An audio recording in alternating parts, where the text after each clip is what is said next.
Welcome back and welcome to our weekly edition of All Things Women in Sports. And we begin this week with some huge tennis news. Opening rounds for Wimbledon begin this coming Monday, and a tennis icon is using this tournament to make a comeback. Serena Williams has officially accepted a wildcard entry into Wimbledon's singles draw. It's her first Grand Slam since the 2022 U.S. Open, and she will also compete in the doubles competition with her sister Venus. But things aren't so good for another former Wimbledon champion.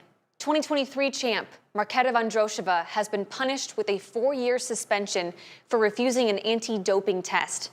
Back in December, a drug tester showed up at her home where the Czech tennis star said caused her an acute stress reaction.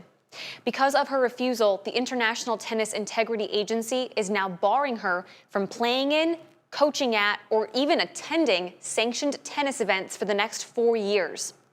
In 2023, Vondrousova became the first ever unseeded woman to win Wimbledon.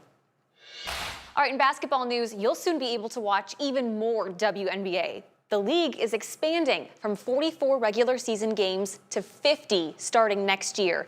And this falls in line with what's been years of rapid growth. The WNBA has seen 3 expansion teams in the last 2 seasons, with 3 more teams, Cleveland, Detroit, and Philadelphia, set to debut in the next 4 years. So let's take a look at the current standings in the W. In the Western Conference, the Minnesota Lynx continue to sit atop the standings, both in the West and also in the league as a whole. The Las Vegas Aces aren't too far behind them. And then over in the Eastern Conference, it's the Atlanta Dream at the top, followed by New York Liberty, and then the Indiana Fever. But there is still plenty of season left, so anything can change. Well, last night, Connecticut Sun star Brittany Griner became the WNBA's all-time blocking leader. She recorded her 878th career block last night versus the Chicago Sky. And afterwards, she told reporters it was always the one record she cared about and went after. And one more basketball story for you, because Caitlin Clark's signature shoe is finally here. Nike has officially unveiled the Caitlin 1 in Racer Blue. And Clark now joins A'ja Wilson and Sabrina Ionescu as the only active WNBA players with their own shoes.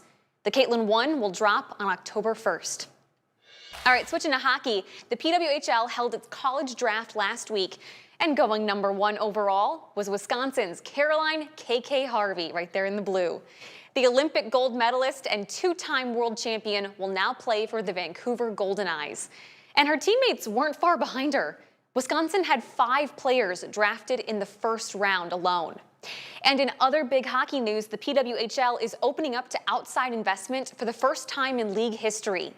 Today, it was announced that Kilmer Sports Ventures and Ilitch companies will be committing more than $100 million. And it comes as the PWHL gets ready for its 4th season with record growth. The league saw a 28% jump in attendance this year.